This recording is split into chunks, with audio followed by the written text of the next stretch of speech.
Hallelujah hallelujah. छोटीशी प्रार्थना घेऊया. परमेश्वर पिता दयाळू बाबा, संत दिवसाबद्दल तुझे आभार मानतो. महान परमेश्वर, आशीर्वादित परमेश्वर, तुमच्या वचनात चालणाऱ्या प्रत्येकाला सहाय्य कर, ही प्रार्थना प्रभू येशूच्या नावाने करतो. आमेन. हालेलुया हालेलुया हालेलुया. जेव्हा उत्पत्ती 2 अध्याय 22 ते 24 वचन घ्या.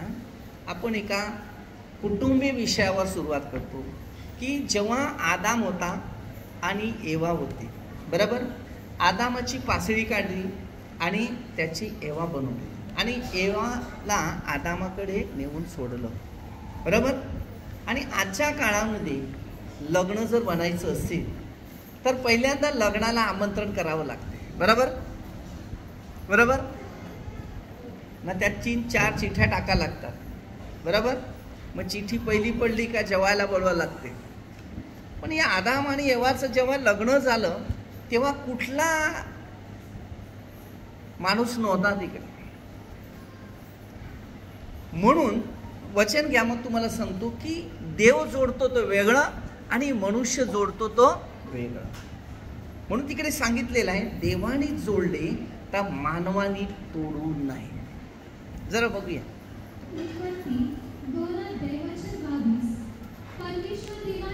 परमेश्वर देवाने आदामाची एक पासळी काढली, तिची स्त्री बनवली. काय?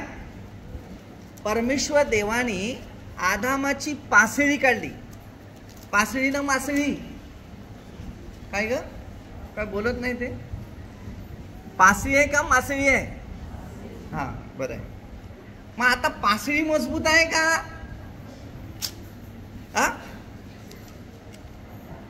उत्पत्ती 1:27 घे. मग डायरेक्टली तुम्हाला सांगतो, म्हणजे तिथून सुरुवात आहे. 27 वचन 26-27 घे. 26-27. मग देव बोलला, आपल्या सारखाच आपल्याशी सदृश एक मनुष्य आपण घडू. बघा, समुद्रात कवीला जाणारा नाकवा, आकाशातले पक्षी, ग्राम पशु, हा हा, बेचकी घेऊन जाणारे, यावर ते सत्ता चालवतील. देवाने आपल्या प्रतिरूपाचा मनुष्य निर्माण केला. देवाचं प्रतिरूप असा तो निर्माण झाला व नर व नारी. 28. देवाने त्याला आशीर्वाद दिला. देव त्यांना म्हणाला, फलद्रूप व्हा व बहुगुणित व्हा, पृथ्वी व्यापून टाका, ती सत्याखाली आणा. समुद्रातले मासे, आकाशातले पक्षी, संचार करणारे ते सर्व प्राणी. हा, आता 2 अध्याय 7 पासून. आता ही सत्ता चालवायची. बघा, आता ही सत्ता चालवण्यासाठी त्याला अधिकार दिला, पण त्यांनी सत्यानाशामध्ये अधिकार घालवला, सत्ता चालवला.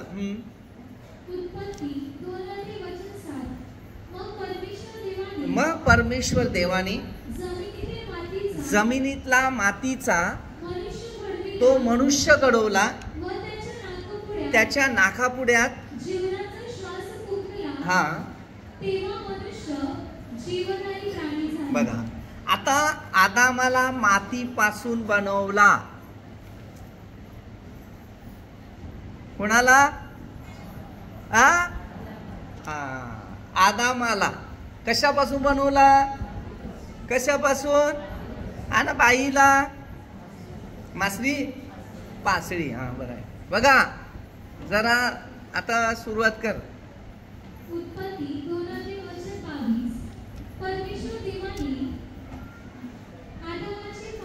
बघा, परमेश्वर देवाने आदामाची पासळी काढली, तिची मासळी बनवली असं सांगितलं. हा, तिची स्त्री बनवली, तिला आदामाकडे नेले. तेव्हा आदाम म्हणाला,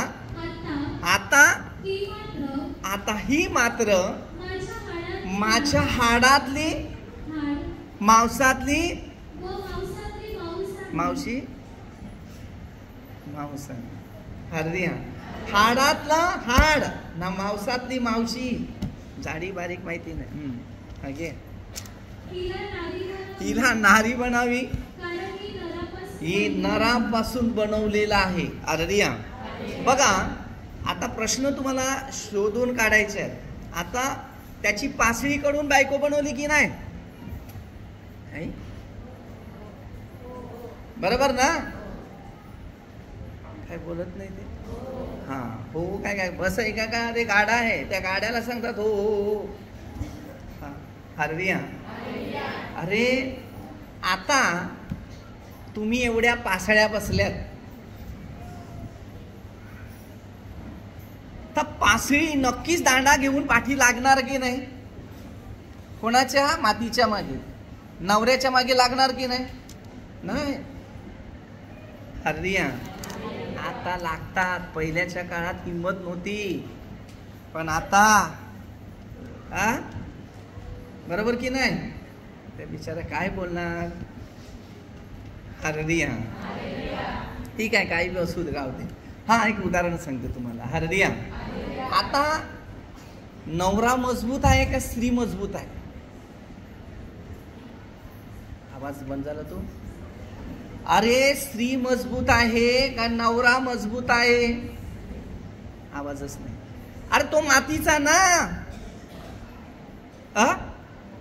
जेव्हा त्याला आत्मा दिला तेव्हा तो मजबूत झाला, समजलं ना? मग त्याला झोपवलं, ऑपरेशन केलं आणि एक पासळी काढून मासळी बनवली, म्हणजे स्त्री बनवली. बरोबर? आता ती पासळी कडक आहे ना. घरामध्ये कडक कोण वागते? मासळी का पासळी? नवरा कडक वागते का बायको कडक वागते? विचार कशा बोलतील. त्या नवरे इकडे समोर असते ते त्याने सांगितलं असतं, हा ब्रदर जोरात बोला हे सांगितलं. हरदिया कारण कडक भाषाचं उत्तर बरोबर बोलतात, हा सांग देणारच. हरदिया पण बघा, आता तुम्हाला एक सांगतो, एक जोक म्हणून सांगतो. हरदिया आता हे दोघे एक आहेत, अलग नाहीये. बरोबर की नाही? आता तो काय सांगते, माझ्या हाडातलं हाड आणि मांसातलं मांस आहे, ही नरापासून बनवली, माझ्यापासून बनवली, असं सांगते तो. हरदिया जेव्हा यादेन बागामध्ये ते गेले त्यावेळेला सैतानं बुरळ घेतली, पाप केलं, तेव्हा त्यांनी आरोप केला, तू मला दिलीस रे. आपले दोष 100% देवावरच देतात, बरोबर की नाही? दुसऱ्यावर दोष आहेत की नाही? म्हणून मग ते 7:1 मध्ये दिले, रोम करा 2 ते 3 वचनामध्ये दिले, कोणाचे दोष काढायचेच नाही. हा स्वभाव जो आहे तो तुम्ही चेंज करायचा. हरदिया फक्त हा स्वभाव पवित्र मरियेने सांभाळला, बाकीच्या काळात कोणी सांभाळला नाही. हरदिया अधिकार गाजवत गेले, अहंकार गाजवत गेले. हरदिया आता तुम्ही आणि मी जर प्रभूमध्ये आहेत, वचनात आहे किंवा शिक्षणात आहे, तर त्याच्यातून आपल्याला काहीतरी परमेश्वराची उपस्थिती दिसणार आहे. बरोबर ना? दिसणार की नाही दिसणार? काय बोलतच नाही ते. भूक लागले का जास्त? 10 मिनिटं थांबा, जेवण आहे. हरदिया तर बघा, आता आपल्या कुटुंबामध्ये जेव्हा लग्न असते, बरोबर ना? पहिल्या पत्रिका छापतात की नाही? काय नाव दिले?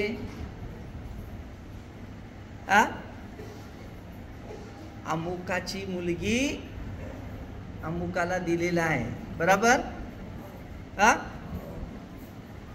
त्यांची काही लग्नच नाही झाले. हे पण अशा कोमामधून आल्यात. मला ते नवऱ्याने जाम मारले असेल ना, इकडे काय बोलणं ते आणखी सौशे निघाला, भैया उठला मला कुठला, परिस्थितीत येऊन काहीतरी. हरदिया अरे थोडंसं उदाहरण घ्या आपण. हरदिया आज तुम्ही विचार करा, लग्नाला किती खर्च करतात की नाही? लाखो रुपये खर्च करतात, बरोबर? बँडवाळे पुढे, नाचणारे त्याच्यापेक्षा पुढे, आणि ब्युटी पार्लरमध्ये तांबडं तांबडं लावून. हां, अरे बीट खा, बस बीट. जेव्हा लग्न असेल ते मला सांगा, मी पार्लरमध्ये नेऊन सोडतो तुम्हाला. जेव्हा जेव्हा तुम्हाला वाटलं ना की तोंडाला तांबडं दिसत नाही, आरसा बघा, बीट घ्या, खात जा.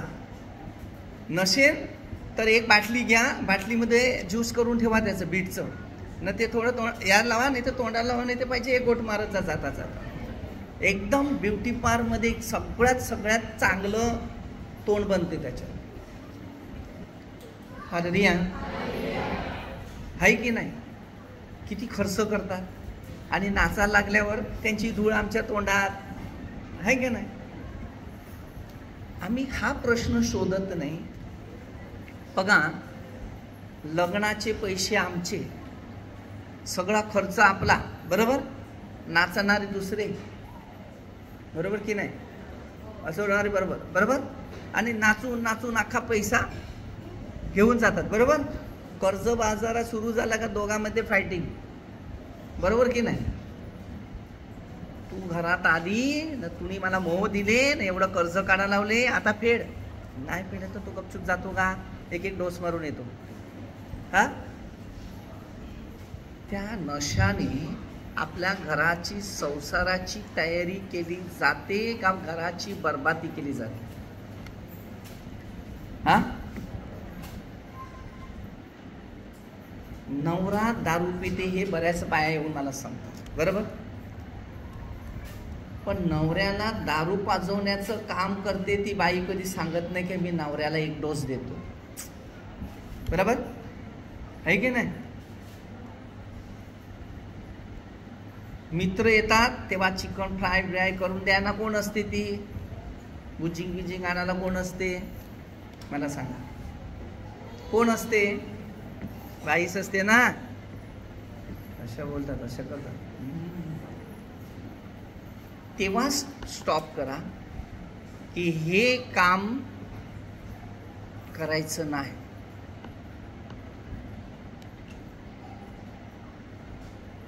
पाहिजे तेवढं मटण आणा, खा, काय खायचं ते, पण नशा घरात ठेवायची नाही. हालेलुया. तुम्ही स्वतः विचार करा. मी ह्या रस्त्यातून उतरलेला आहे म्हणून मी लोकांना सांगतो.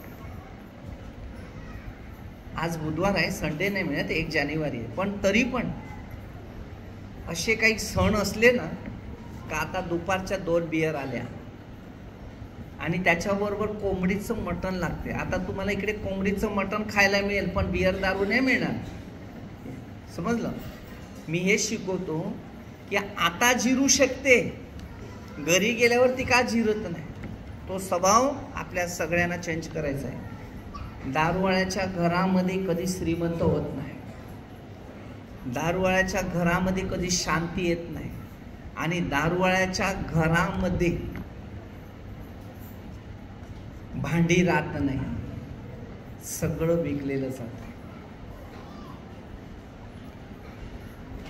माझं मत आहे, लग्नाला पत्रिकावर जेव्हा नाव नोंदणी केली जाते तेव्हा ती बाई कधी कधी सांगते नवऱ्याला, काय दारोड्या नाव देते ना, देते की नाही? नाही, काय बोलत नाही ते. दारू पिणाऱ्या नवऱ्याला कधी कधी ते शब्द बोलणे, पण दारोड्याची बायको दारुडी,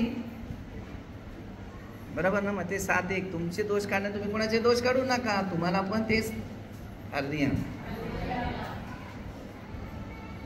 कधी कधी त्याला काढो बोलतात, काय काही बोलतात, त्याचा दोष नाही, त्या नशाचा दोष आहे. ती नशा कशी चेंज करावी ते बघा.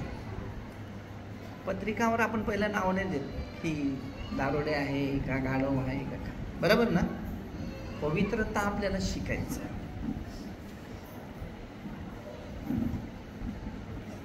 दारू पिणारा माणूस जेव्हा तो झोका टाकतो, माहिती आहे ना, माहिती आहे ना, असा झोका टाकतो तेव्हा त्याला कुत्रा घाबरत नाही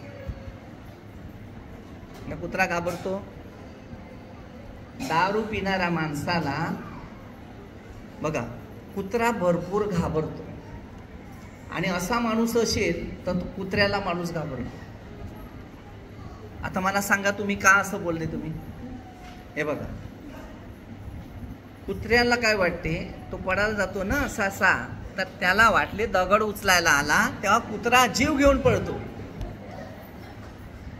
कारण त्याची जी हे जे आहे, म्हणजे जी शरीराची जी शक्ती आहे, की दारू सगळ्यात कम्प्लिटली त्याला हलवतो. अरे तर कुत्र्याला वाटते की मला दगड मारायला आला, तो पळ काढतो. पण जेव्हा हा दारू पित नाही, तो कुत्र्याला बघताना यो पळ काढतो. या दोघांची एवढाच फरक पडतो. कारण नशा असल्यानंतर माणसाला कसल्याच गोष्टीची भान नसते. अरे रस्ता इकडून असेल तो रस्ता इकडे जातो. मी माझी साक्षी सांगतो ना, मी लोकांना दोष नाही काढत. एका माझ्या मित्राचं लग्न होतं, आणि त्या टायमाला मी बोला ना, दिवसाला 6 बियर प्यायचा, रात्री 4 आणि दिवसाचे दुपारचे 2 सांगतो. हरदिया समजलं. आणि ह्या बियरमुळे माझी ओळख झाली. दुकानवर अशी रोज 6 बियर जातात, तर माणूस कोण नाही ओळख ठेवणार. कस्टमर भारी आहे की नाही? नाही हो मग. अरे तर लग्नाला मी बियर आणत जायचा, त्यांना द्यायचा. मी बियर प्यायचा तर नो अल्कोहोलच्या लाईफमध्ये होतं, म्हणजे त्याला अल्कोहोल नाही. म्हणजे तुम्हाला माहिती आहे, नवसागड टाकलेलं असलं ना त्याला अल्कोहोल म्हणतात. ते असलं ना की त्याला नशा येते. नशा, ही नशामुळे मनुष्य गरगरतो. तर त्यावेळेला त्या मित्रा लोकांनी काय केलं, माझं ग्लास बदललं. तरी मला वाटते की ह्या नशात मला फरक आहे. कारण मी 6 बियर प्यायचा ना दिवसामध्ये, तरी मला असं जोकादाका नाही आहे. म्हणजे नॉर्मली ते बियर होतं की तब्येत वाढावी म्हणून. पहिला बारीक होतो मी, बियर पिऊन जाडा नाही झाला. आता कमी खातो म्हणून जाडा झालाय, जास्त त्याग करतो म्हणून. अरे आणि हेच ते गोरगरिबाला मी पैसा वापरतो. अरे तर बघा, तर त्या मित्राने मला फसवलं. ती नशा एवढी माझ्या डोक्याच्या पलीकडे गेली ना, तर मला घरी जायचं आहे ना, तो रस्ताच दिसत नाही. जेम ते मला माहिती आहे, तिकडे एक घराच्या समोर पाया होता, त्या पायावर जाऊन मी बसला. तर मला काही समजत नाही. तर एका ओळखीच्या घरामध्ये मी जाताना गेलो, मला कुठेतरी रस्ता दाखवायला पाहिजे काहीतरी. तर मी त्याच्या घरी गेलो. मला सांगते, तू कधी प्यायला लागला? म्हणजे तर मला काहीच सुचत नाही, मला खूप बरं नशा झालेली आहे. मला बरं ह्या लोकांनी फसवलं. ते बोलते तू असा सरळ जा. मला तर कोणी सपोर्ट नाही केला त्या टायमाला. मी निघालो तिकडे, आणि एका घरात जिथे होता तिथेच मी पोचायला गेला. पण मला दिशा समजली नाही. मी निघाला घरी जायला, तो निघाला दुसऱ्या ठिकाणी. मी जवळपास गेला ना, मला लक्षात आलं की इथे दाण आहे, इथे मी कुठल्या तरी चुकीच्या रस्त्यात चाललेला आहे. परत रिवर्स आला, हळूहळू आला आणि एका ठिकाणी बसला. मग ते माझा शोध करत होते. मग मी भेटला.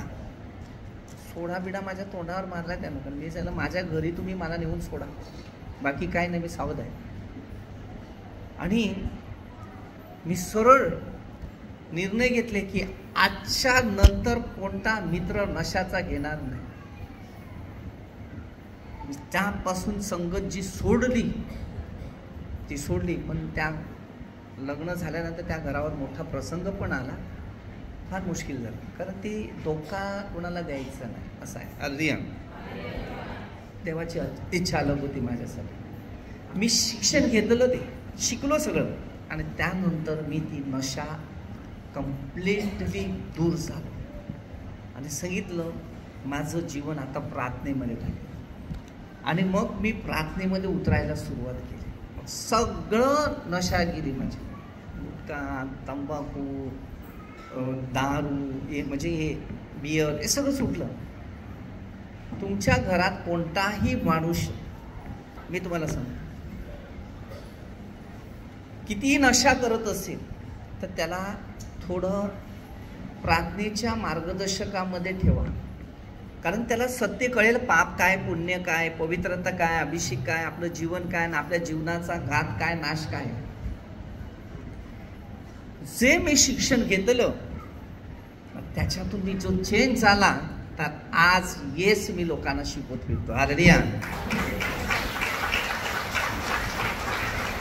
म्हणून मी त्या अनेक लोकांना ते सांगतो की नशाला जो खर्च करतात ना, तोच गोरगरिबांना खर्च करा, फायदा तुमच्या जीवनात फार मोठा आहे. नशाने काही होत नाही. आई जन्माला आल्यानंतर कमीत कमी गाईचं दूध तरी देते. मोठे झाल्यावर दारूचं बाटल्या येतात, पहिल्या दुधाच्या बाटल्या, आता दारूच्या बाटल्या काय येतात ते थोडंसं तुम्ही निर्णय घ्यायचा आहे आणि याच्यावर आपल्या स्वतःला कंट्रोल ठेवायचा आहे, कारण याच्यातून कधी फायदे होत नाही. आपण कर्जबाजारी होतात, नुकसानात होतात, टेन्शनात होतात आणि मानसिक तणावामध्ये होतात.